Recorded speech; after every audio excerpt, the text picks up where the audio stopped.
On the evening of March 11, 2021, the city of Isfahan fell under a sudden blackout.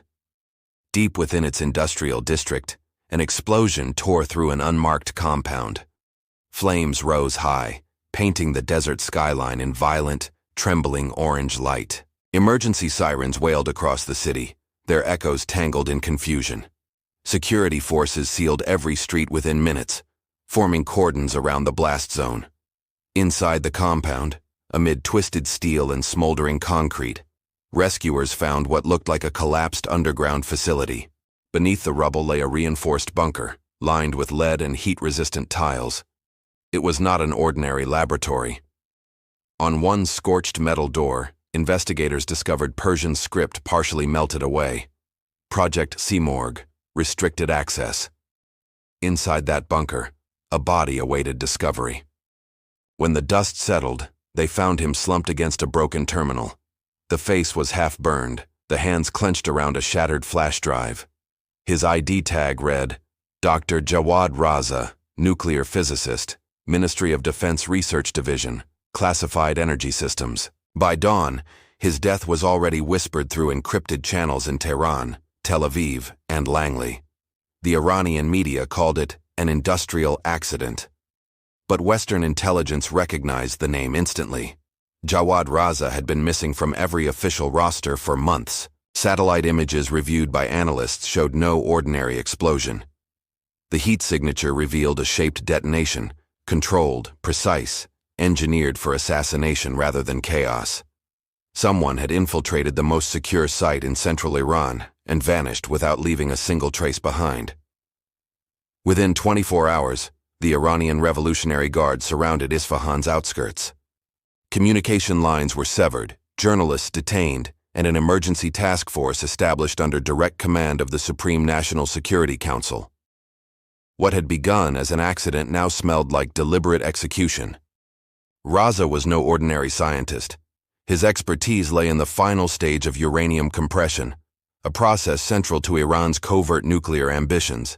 His equations, sealed within encrypted drives, could determine the difference between peaceful energy and a functional atomic weapon. For Israel, his work symbolized a red line. For Iran, he was a national asset beyond price. For the world, his death risked igniting a new shadow war, one fought not by armies, but by invisible hands wielding silence and deception. Western intelligence agencies scrambled to verify the details. Internal chatter among Mossad operatives suggested a successful strike, codenamed Operation Glass Dagger. Yet no group claimed responsibility. There were no fingerprints, no digital residue, only a perfect vacuum of accountability. Across Europe and the Gulf, diplomats convened in secret rooms. The United Nations called for restraint. Behind closed doors, intelligence chiefs debated whether the attack would cripple Iran's enrichment capacity or trigger vengeance that could unravel the fragile equilibrium of the Middle East. As investigators sifted through fragments of scorched metal and security footage, one frame caught their attention: a blurred figure in a maintenance uniform, carrying a toolbox marked with Hebrew lettering, visible for a fraction of a second before vanishing into darkness. Who had orchestrated this flawless incursion into one of the most fortified research sites on Earth? How did an entire strike team penetrate multiple security layers without alerting the IRGC's internal counterintelligence division? Who signed the order, and what message did it carry? Was Jawad Raza a victim of geopolitics or an insider turned liability? Did he know his research was being weaponized, or was he merely a scientist caught in the crossfire between two nations locked in perpetual mistrust and silent warfare? Had Mossad tracked him for years, following his coded emails, his travel to foreign conferences, his family's sudden relocation to Qom? Or did the order arise suddenly, sparked by one intercepted message that changed the calculus of survival and deterrence? As dawn broke over Isfahan, the embers still glowed beneath the twisted steel. Somewhere beyond those desert horizons, unseen operatives reported success through encrypted frequencies. And in the world of espionage, success always meant one thing: the disappearance of a man and the silence that follows. In that silence, nations recalculated their strategies, generals redrew their maps, and the shadow war entered a new chapter. But behind the smokescreen of denials and condolences, one question lingered like the echo of a distant explosion. Who truly killed Jawad Raza? He was born in Mossad in the summer of 1974, to a schoolteacher mother and an engineer father. The city's ancient shrines surrounded his childhood with whispers of faith and science alike. Even as a boy, Jawad Raza understood silence carried power. At 10, he dismantled his father's transistor radio just to understand its rhythm. The neighbors laughed at the boy who listened to electricity, but teachers called him gifted. He saw patterns in static, equations in dust, purpose in every broken circuit. When war swept across the Persian border during his adolescence, he spent nights soldering spare parts for soldiers' radios.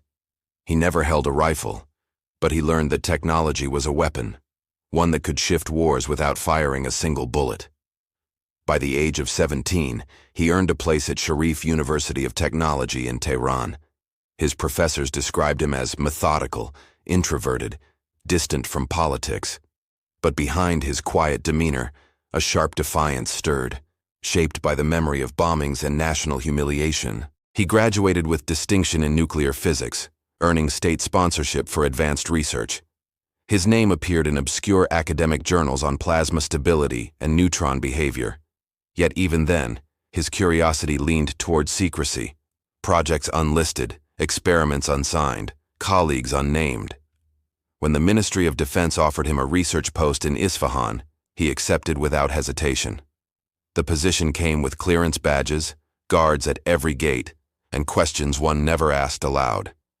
Within months, his scientific hunger found its cage and its purpose. In those sterile laboratories, Raza learned the language of codes, not theories. Research was classified, data sealed within air-gapped servers.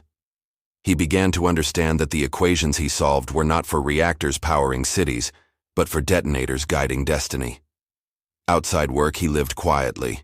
He drove a rusted Peugeot, read Hafez in the evenings, and attended mosque sporadically. His neighbors described him as polite, detached, neither loyalist nor dissident. But beneath that restraint lay a meticulous obsession that bordered on reverence for precision. He kept identical notebooks, each wrapped in cloth and marked with lunar dates instead of Gregorian ones. He drank black tea in silence before beginning calculations. Every morning, he recited a verse from the Quran, as though seeking divine symmetry and scientific truth. His colleagues joked that he treated electrons like children and blueprints like scripture. Yet his eyes betrayed unease, a subtle fatigue familiar to those who carry secrets heavier than their bodies. He understood isolation was the price of knowledge forbidden to ordinary men. Over time, he acquired several nicknames within the ministry. Some called him the watchmaker for his patience. Others referred to him as Rumi of reactors because of his poetic detachment from politics. Raza neither denied nor embraced them. He preferred to remain invisible. To his superiors, invisibility was an asset. He had no political ambitions, no foreign relatives, no interest in money or luxury. When he was granted access to the inner circle of Project Simorg, his clearance level rose, but so did the number of eyes watching him. He saw how senior scientists vanished without announcements, how rumors spread of espionage trials in secret courts. One day, an engineer in his unit was arrested for encrypted correspondence with a European institute. The next morning, his workstation was reassigned, his name erased. That was the day Raza stopped trusting anyone. He began encrypting his own notes, using mathematical riddles no algorithm could easily decode. He stopped using personal email, stopped answering calls from home. His solitude hardened into ritual. His science became a private religion. Then came the invitation to join a covert subunit, one that promised unrestricted research and international recognition under pseudonyms. They called it Section 93. Officially, it did not exist, but through it, Raza's equations began feeding into systems tested far from civilian oversight. It was not long before his research touched the boundary between theory and weaponization. His models were tested underground, under supervision of men who never gave their real names. From that moment, his journey ceased to belong to academia. It became a state secret. The transformation from idealist to operative happened quietly. He stopped attending conferences.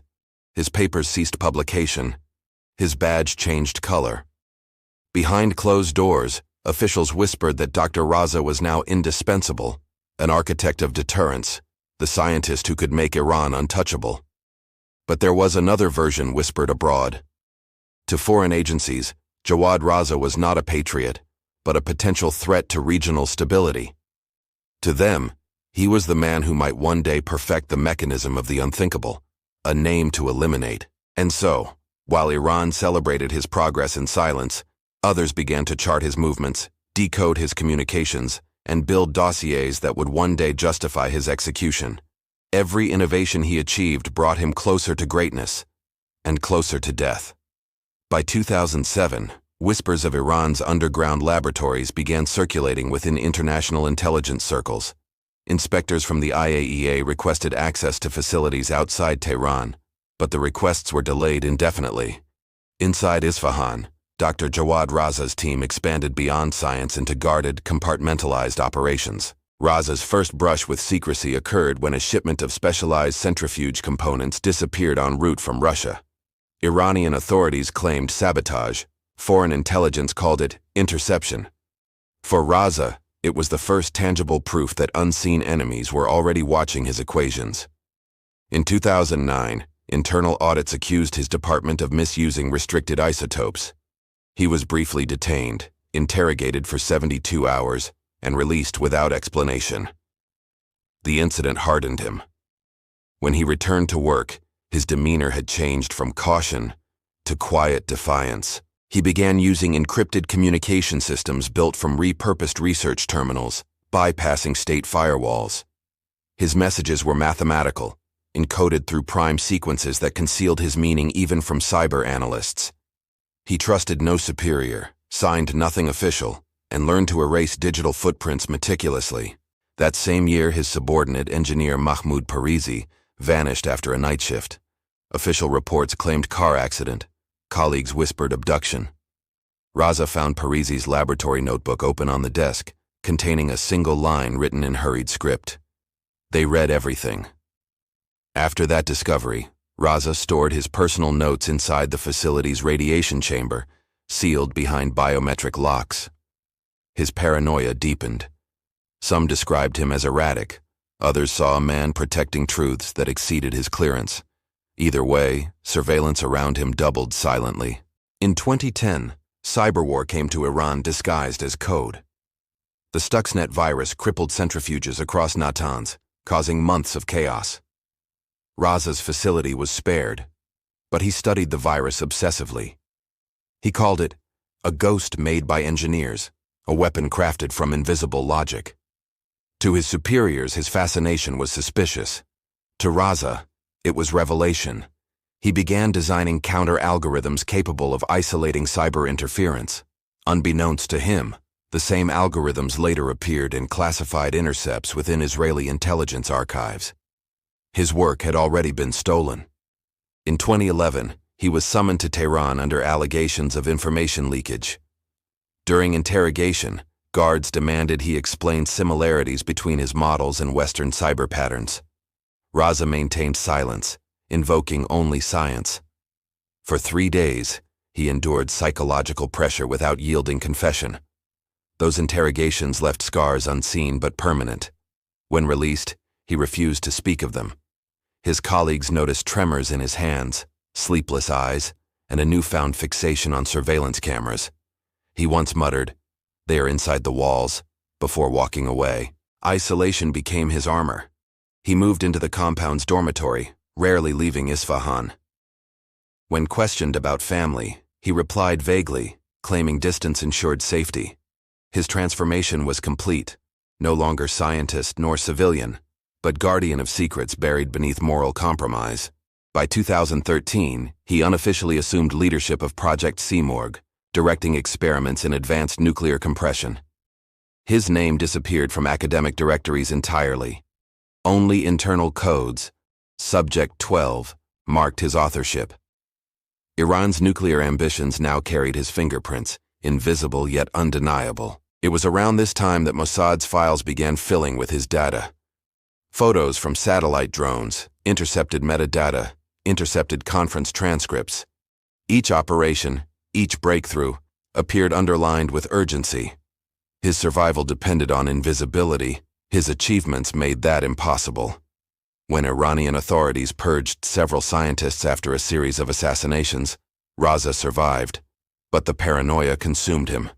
He requested transfer to a remote facility, one hidden under the guise of an industrial complex in Isfahan. Approval came swiftly, as if anticipated. The Isfahan bunker became his sanctuary and prison. Guards required retinal scans to enter. Communication lines were shielded, ventilation monitored.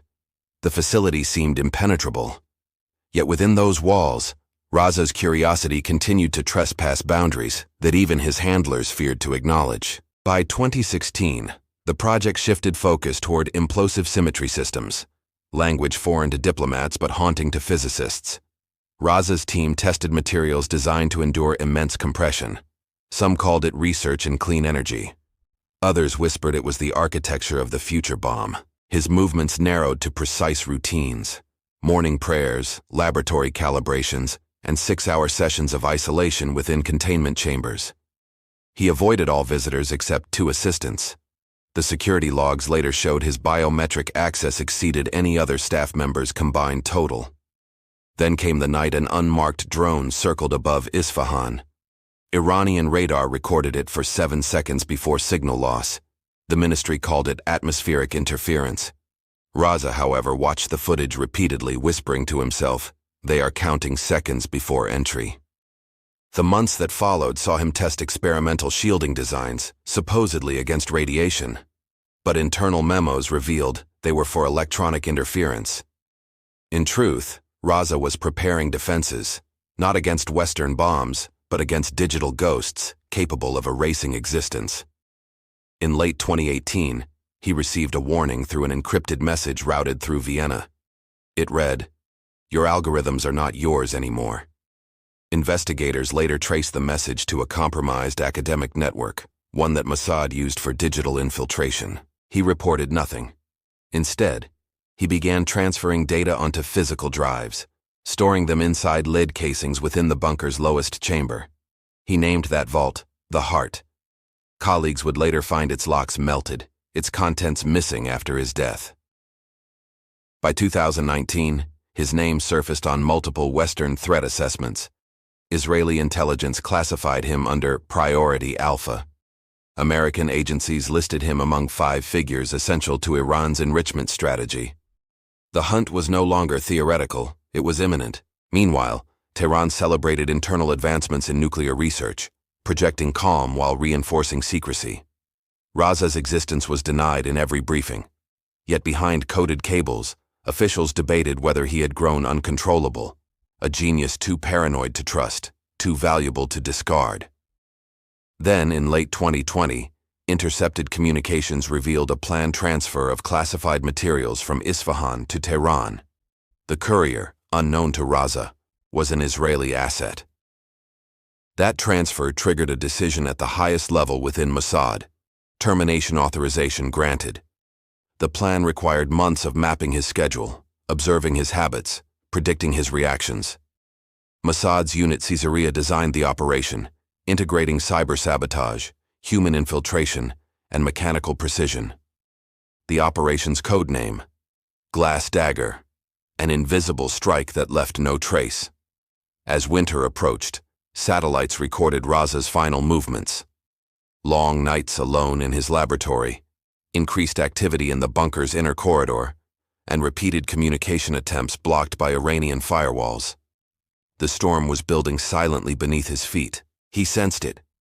Records show he spoke to no one for 3 consecutive days before the explosion. Surveillance logs captured him pacing, murmuring, writing numbers on the walls. It was as if he understood the hunt had already ended before the shot was fired.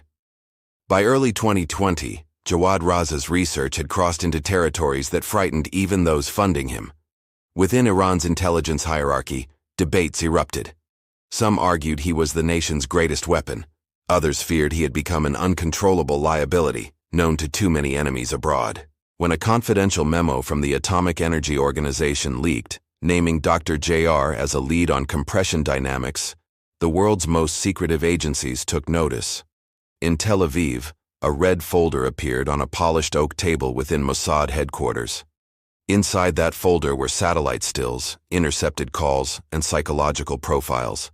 Raza's every motion was tracked: his gait, his body temperature, his sleep pattern. Algorithms predicted his vulnerability curve. His file bore one chilling inscription: viable target, pending authorization. Across the Mediterranean, planners studied Isfahan's geography. Its narrow roads, watchtowers, and magnetic interference systems formed a fortress. Killing Raza would require surgical precision. Yet Mossad had done the impossible before. Every assassination taught new lessons, and every success erased another scientist's name from history. By mid-2020, Israeli intelligence placed him among the top 3 figures sustaining Iran's nuclear momentum.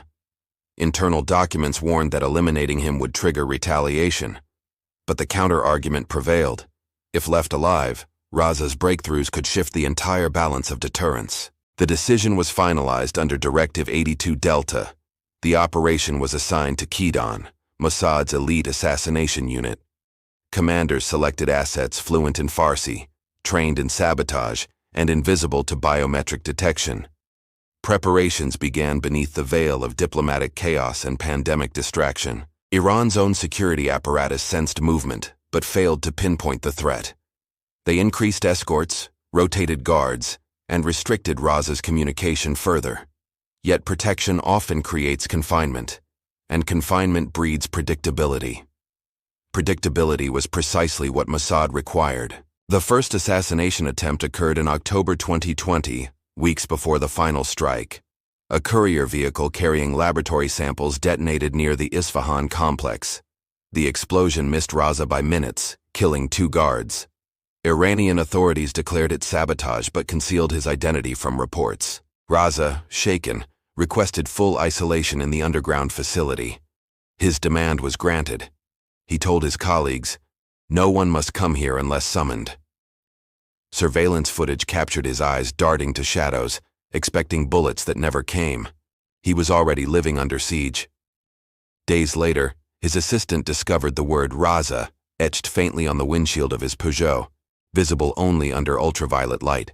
Security officers dismissed it as prank, but intelligence analysts recognized the signature, Mossad's silent mark for active surveillance. Iran's counterintelligence issued internal alerts. Units from the Quds force swept Isfahan's periphery, interrogating workers, monitoring foreign technicians. Yet the infiltrators had already vanished, leaving only data spikes, ghost SIM cards, and an empty warehouse wired with motion sensors transmitting to nowhere. In November 2020, a second attempt unfolded through poison. An imported shipment of laboratory coolant tested positive for altered chemical composition, capable of releasing neurotoxic gas upon exposure. The contamination was discovered by chance during maintenance. Officials destroyed the shipment quietly, suspecting industrial sabotage. Each failed attempt intensified paranoia. Raza refused all food from external suppliers, relying only on sealed military rations. His conversations became fragmented, alternating between scientific equations and apocalyptic warnings. "They have eyes beyond the satellites," he once told a guard who asked about the stars. Mossad's surveillance deepened. Drones the size of sparrows relayed thermal data from the compound's vents. Cyber units breached Iranian CCTV networks, replacing live feeds with pre-recorded loops. Every second of Raza's existence became rehearsed intelligence theater, preparing for the final act. Inside Mossad's operational command, analysts mapped his behavioral rhythm: work at dawn, pray at noon, monitor reactor simulations at dusk. They called it the circle. Breaking that circle without alerting Iranian sensors demanded a masterpiece of deception and timing. Meanwhile, Raza's colleagues began disappearing. One was transferred to an unknown facility. Another was arrested under charges of leaking classified blueprints. Raza realized isolation had become both protection and death sentence. Every shadow in his corridor whispered of betrayal and unseen hands. In Tehran, officials debated relocating him, but every attempt risked exposure. Satellite intercepts showed Mossad had infiltrated transportation planning networks. Moving him would mean moving a target across open terrain, an invitation for assassination. The bunker, ironically, was his safest grave. By February 2021, Mossad declared readiness. Operation Glass Dagger entered its final stage. Equipment, explosives, and forged credentials were shipped through neutral territories disguised as medical supplies.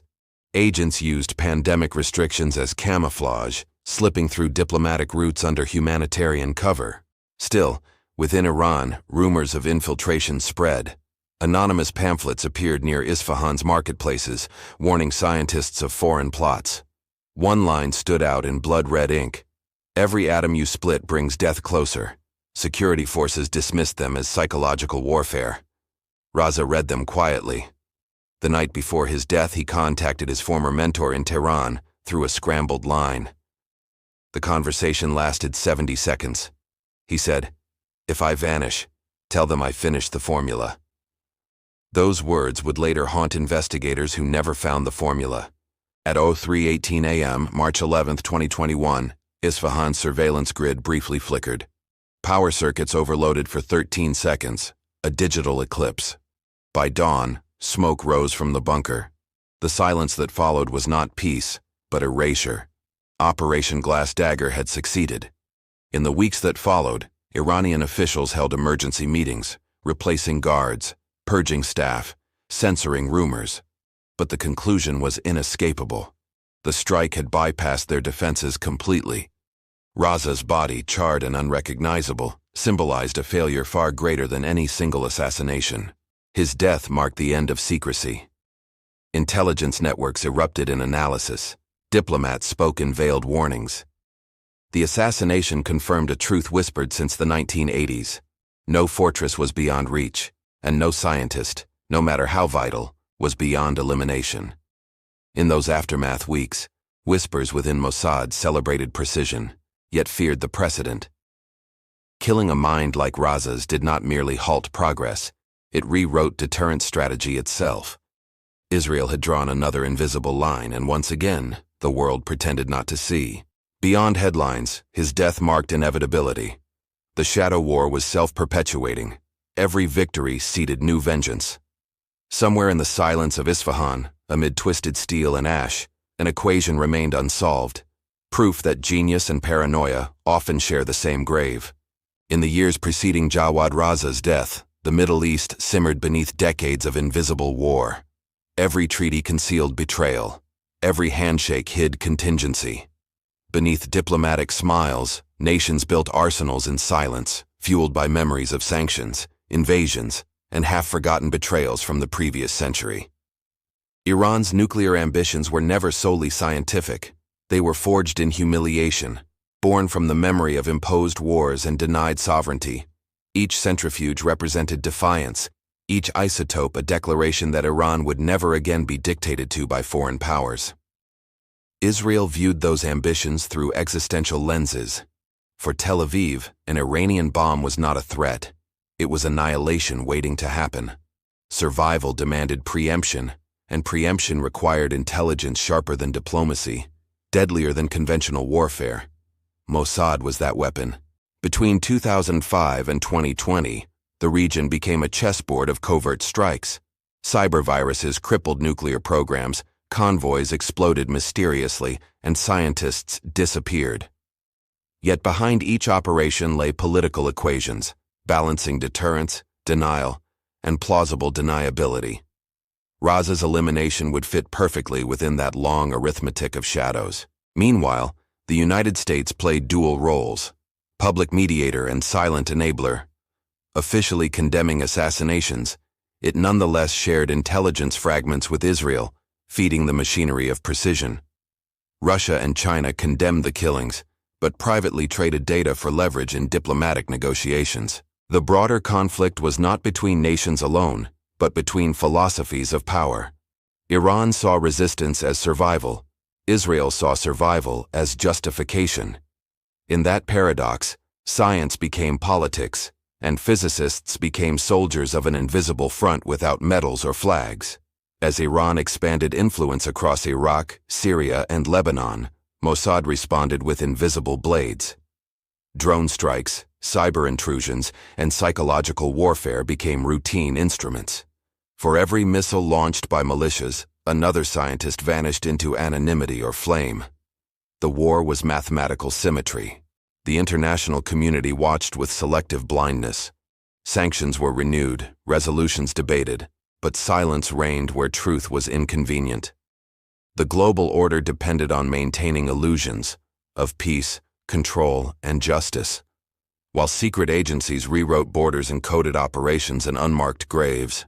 Inside Tehran, power fractures deepened.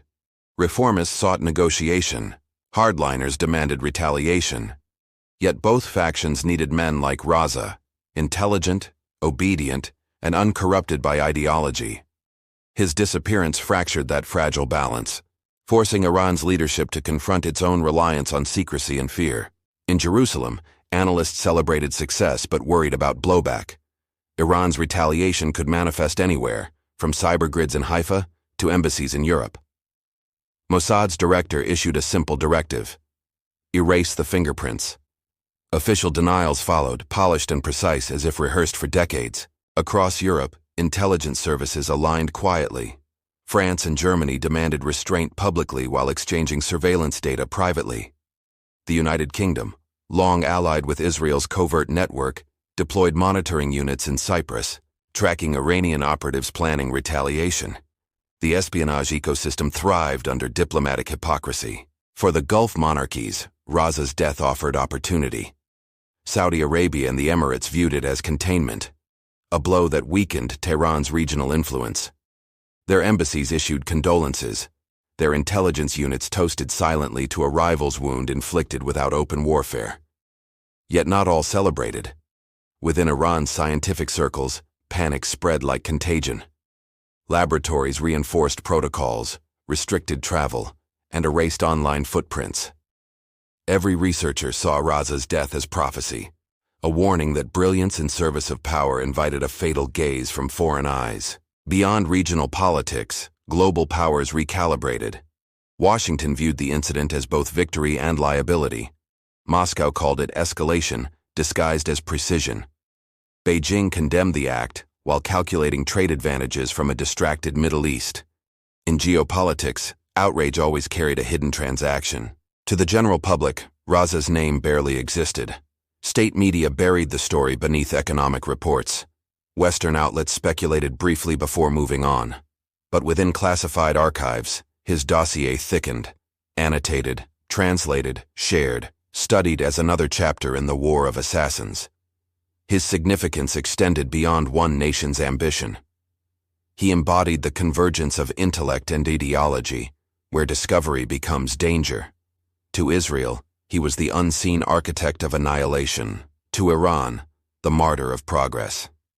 In truth, he was neither, merely a man devoured by two destinies. Had he lived, Iran's technological independence might have reached new heights.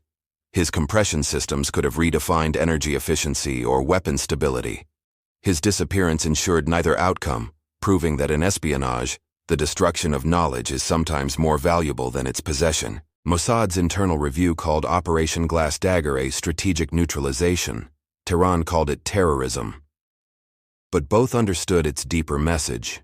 Knowledge itself had become the ultimate battleground, and scientists were now the frontline soldiers of invisible wars fought without witnesses or honor. In the corridors of global intelligence, whispers echoed, he was not the last. Lists circulated, names of engineers, metallurgists, cyberphysicists, each marked for future observation. The machinery of assassination, once activated, never truly stops. It merely awaits another justification, another Raza to replace the fallen. For the world, the episode was fleeting news. For the agencies, it was precedent.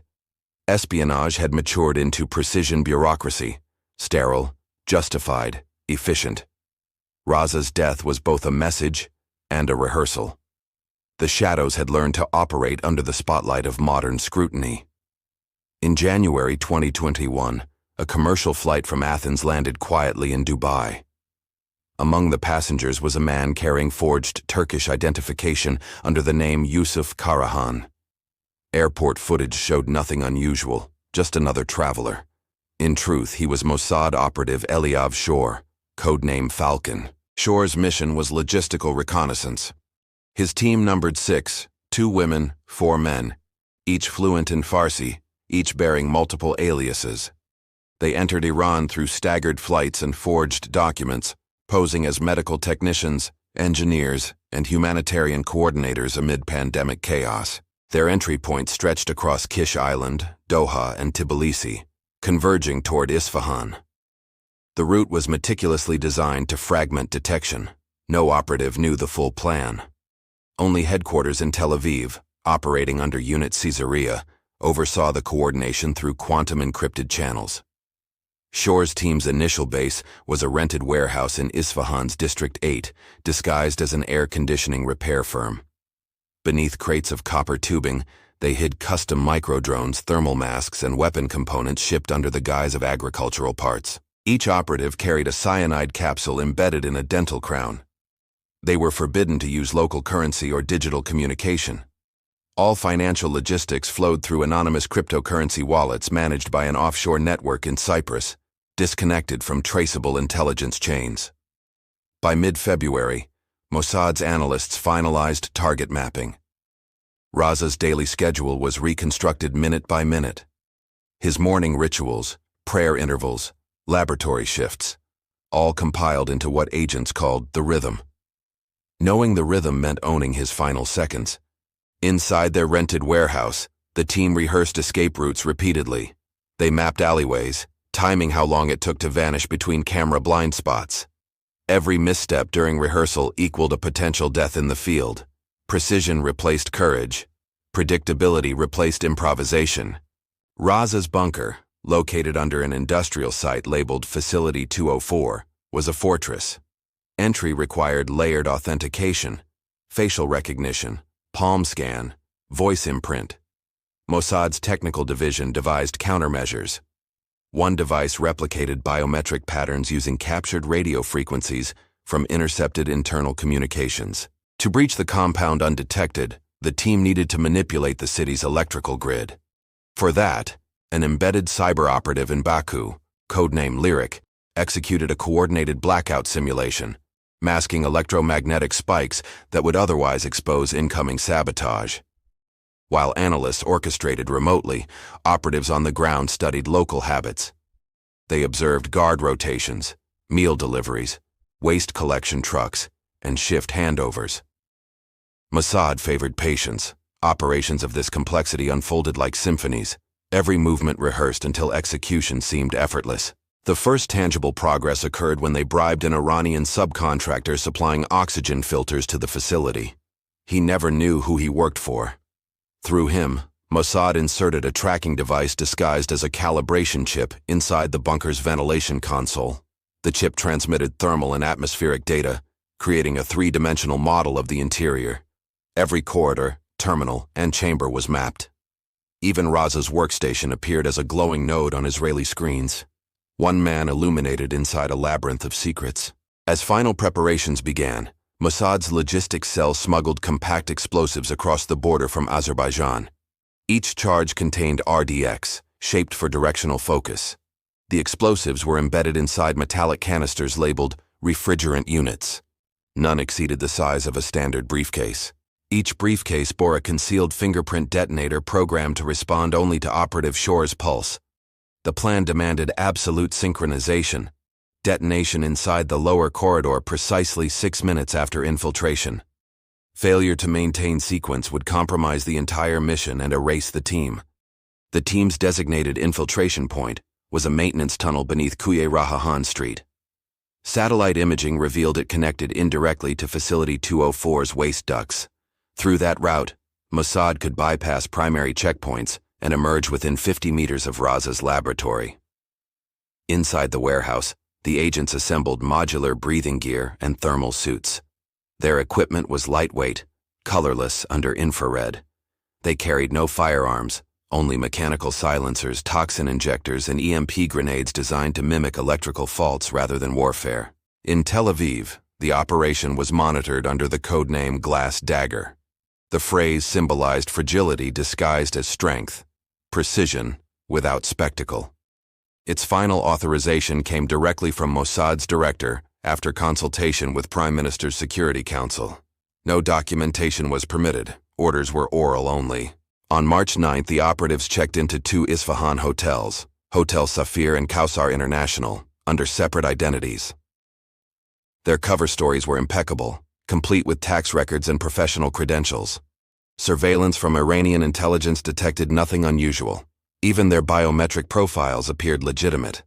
For 2 days, they observed Raza's movements from concealed vantage points. Drones disguised as pigeons monitored facility perimeters, transmitting high-definition imagery to a receiver inside a modified medical van parked 2 blocks away. Every gesture, every blink, was archived.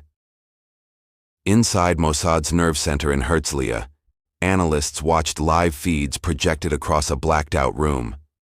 The director leaned forward as Raza's silhouette appeared on screen. When he stops checking the ceiling cameras, he said, that is the moment he believes he is safe. The final sequence began before dawn on March 11, 2021. Electricity to Isfahan's industrial grid was rerouted temporarily. Streetlights flickered. Power fluctuations masked electromagnetic interference from the team's infiltration equipment. The blackout window was 13 seconds, short, but perfect for ghosts.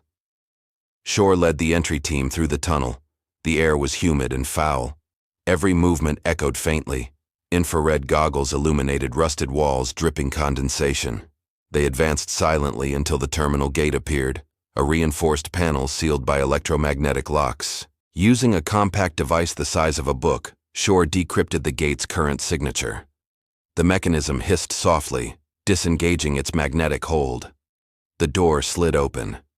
Inside, a faint mechanical hum vibrated through the floor. The heartbeat of Raza's laboratory. The agents split. 2 secured the lower corridor, planting briefcases at designated stress points. The explosives were tuned to mimic industrial malfunction, localized enough to suggest accident, yet powerful enough to incinerate evidence. Precision, not spectacle, was the doctrine. Meanwhile, Shore advanced toward the laboratory core. Through thermal vision, he saw Raza seated before a console, unaware of the silent figures approaching behind the glass wall.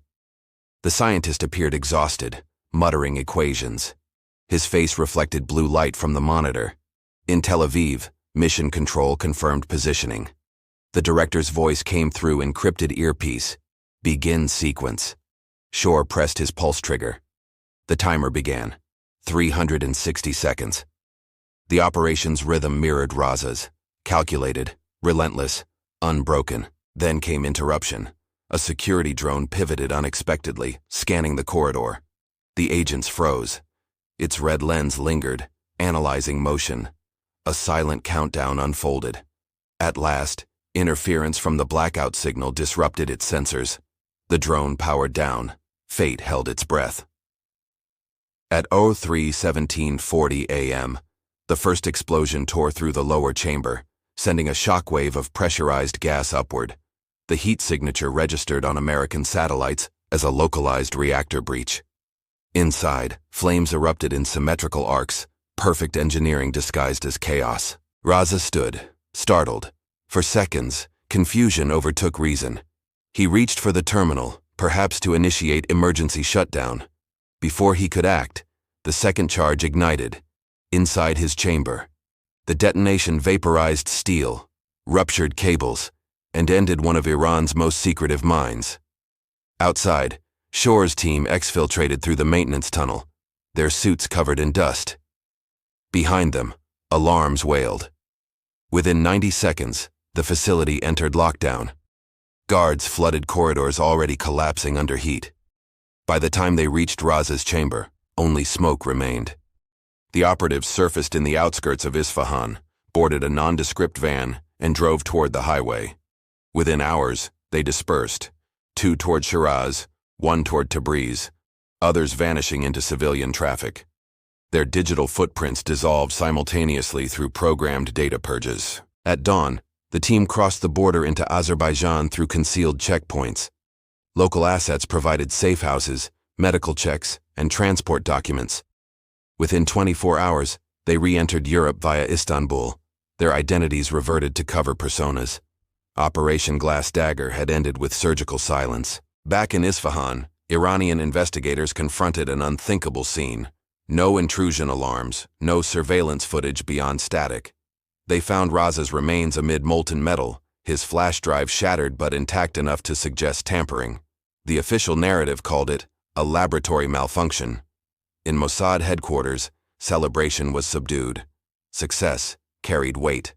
One senior officer remarked, "The perfect kill leaves no heroes, only ghosts." The file on Jawad Raza was sealed permanently, labeled neutralized, no public record. Within hours, it vanished from active servers. Still, the silence did not last. In Tehran, counterintelligence units scoured communication networks, desperate for answers. They arrested technicians, interrogated guards, and examined every remaining data log. Yet the operation had erased itself. Every trace looped into digital void. 3 days later, Western media reported an explosion at an industrial site. No mention of nuclear research, no acknowledgement of assassination. The footage showed smoke rising over the desert, a symbol of denial both sides accepted for strategic necessity. For Mossad, the true success was not the death itself. It was the illusion of randomness. The operation proved that surgical elimination could masquerade as accident, even under global scrutiny. In the war of shadows, invisibility was the final measure of victory, and somewhere across encrypted frequencies, a final message transmitted to Tel Aviv: target neutralized, containment achieved, dagger returned to sheath. Then silence. The morning after the explosion, the air above Isfahan tasted of ash and ozone. Rescue crews moved cautiously through smoking corridors where radiation meters clicked faintly. No one spoke aloud the truth everyone suspected, that this was not an industrial accident. Inside the bunker's charred remains, investigators discovered a half-melted keycard, several fragments of encrypted drives, and a single wristwatch frozen at 03:18 a.m.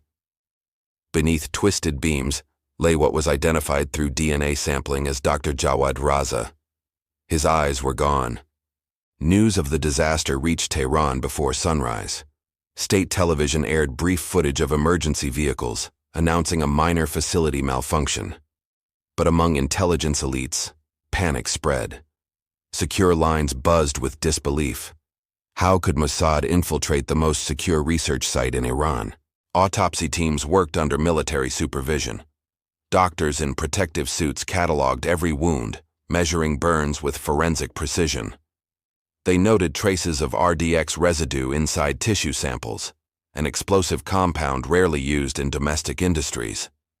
Yet official reports omitted that discovery, citing thermal exposure anomalies. Further analysis revealed microscopic tungsten particles embedded in bone, evidence of shaped charge explosives engineered for directional focus. The findings were clear to any expert. Raza had been targeted with surgical intent. His death bore the signature of professional assassination disguised as accident. Security officers scoured the facility's servers. Most hard drives were corrupted, others wiped clean.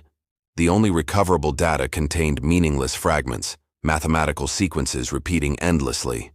Investigators debated whether it was encrypted intelligence or Raza's final act of defiance, burying knowledge beyond reach. CCTV recovery teams extracted 38 hours of footage. Every recording from March 10/11 displayed static interference precisely synchronized across all cameras. Analysts concluded external hacking, possibly through electromagnetic surge. The attack was invisible, leaving no digital fingerprints, only temporal perfection. 2 days later, a passport scandal erupted. Interpol flagged multiple travel documents used by foreign nationals entering Iran during that week, each bearing photos matching known Mossad cover identities from previous European operations. Tehran demanded explanations. Embassies denied involvement with mechanical calm. Iranian newspapers ran cryptic headlines. The scientist and the silence. No photographs, no funerals, no acknowledgement. Yet whispers filled the streets. Taxi drivers claimed seeing foreign technicians vanish overnight. Locals near the industrial zone reported drones shaped like birds. Fear replaced curiosity. Inside the Supreme National Security Council, emergency sessions unfolded in guarded chambers. The conclusion was bitter. An internal mole had facilitated access. Purges began swiftly. 24 officials detained, 3 disappeared. Loyalty oaths were rewritten. Trust became a relic. The bureaucracy cannibalized itself. Globally, reactions diverged. Washington maintained studied neutrality, expressing concern. Moscow accused Israel of destabilizing acts. Beijing called for restraint while securing favorable energy contracts with Tehran. The United Nations demanded investigation but avoided naming suspects. Diplomacy performed ritual denial with immaculate choreography. European governments feigned surprise. French and German intelligence services privately congratulated Israeli counterparts for preventing proliferation. Intelligence analysts circulated internal memoranda, praising the precision of Operation Glass Dagger as an unprecedented technical success. Ethics rarely entered the discussion. Iran retaliated quietly. Cyber units under the IRGC launched digital intrusions into Western infrastructure, probing power grids and research networks. None caused serious damage, but each served as warning. The shadow war resumed, unacknowledged yet perpetual, weaving new threads of hostility. Raza's funeral took place under secrecy in Mossad. The coffin was sealed. The ceremony closed to media. Family members received state honors in silence. His mother wept beside soldiers who refused eye contact, each aware they were burying more than a man. Among scientists, despair turned to superstition. Colleagues whispered that Raza's equations had cursed the project. Some deleted their research, others fled abroad under false visas. Laboratories once humming with ambition fell quiet. Knowledge itself had become a haunted relic. In Israel, Mossad archived the mission. Agents received commendations without names. The success entered classified training manuals as Case 204 Glass Dagger. Analysts dissected timing, drone trajectories, and electromagnetic masking techniques. The moral cost remained unrecorded, filed away beneath operational efficiency. Weeks later, a leaked satellite photo appeared on underground forums showing the ruined bunker, a perfect circle of scorched earth. Conspiracy theorists called it divine retribution. Strategists called it precision engineering. Both were correct in their own ways. The image vanished within hours. In Tehran, the investigation never closed. Each new lead dissolved into contradiction. Officials grew older, chasing ghosts that had never existed. The ministry's internal archives recorded the case as unresolved. Incident 204. Behind the classification lay exhaustion and reluctant acceptance. Years afterward, diplomats still avoided mentioning Raza's name. His death became myth, proof of vulnerability, a parable told in whispers to new recruits about loyalty, genius, and inevitable disappearance. In the vocabulary of espionage, remembrance equaled risk. Silence ensured safety. In the end, truth fragmented across continents, stored in encrypted files, buried in bureaucratic jargon, erased from public history. But for those who understood, the message was unmistakable. No secret is absolute, and no scientist can remain invisible forever. Across continents, behind walls without emblems, a network breathes, one that does not appear on any organizational chart. The phantom bureaucracy, as some call it, governs not through laws or treaties, but through invisible decrees written in encrypted channels and whispered orders. Its offices occupy basements beneath embassies, abandoned factories, and innocuous research parks. Fluorescent lights hum over analysts who erase events before they happen. Bureaucrats in tailored suits sign papers that authorize deaths disguised as accidents and assassinations disguised as physics. Every agency contributes a thread: intelligence, finance, cyber operations, media control. Together they form an unseen empire more enduring than nations. Budgets flow from shadows, accountability dissolves in jargon, and morality is filed under collateral necessity. Paperwork sustains perpetual war. Inside this machinery, Raza's death is merely a line item, a success metric calculated in deterrence percentages. The files do not mention his mother's tears or the silence in Isfahan's ruins. They record only outcomes, not consequences, only precision, not humanity. And yet, somewhere within that vast architecture of secrecy, a truth persists. The phantom bureaucracy fears visibility more than failure. It survives by remaining unseen, its existence justified by the chaos it secretly manufactures. In that paradox, espionage becomes self-perpetuating faith. Within the phantom bureaucracy move the invisible legions, operatives without pasts, soldiers without nations. They exist as coordinates, call signs, and brief shadows on surveillance feeds. Their allegiance is not to flag or ideology, but to precision, secrecy, and the perfection of disappearance. Some operate in the deserts, others in digital corridors, their faces never appearing twice under the same name. They are archivists of silence, artisans of plausible deniability. Every operation they execute rewrites a fragment of history before the ink can dry. Mossad's Qaidan unit, CIA's ground branch, Iran's Unit 840, each forms a mythic archetype of this hidden world.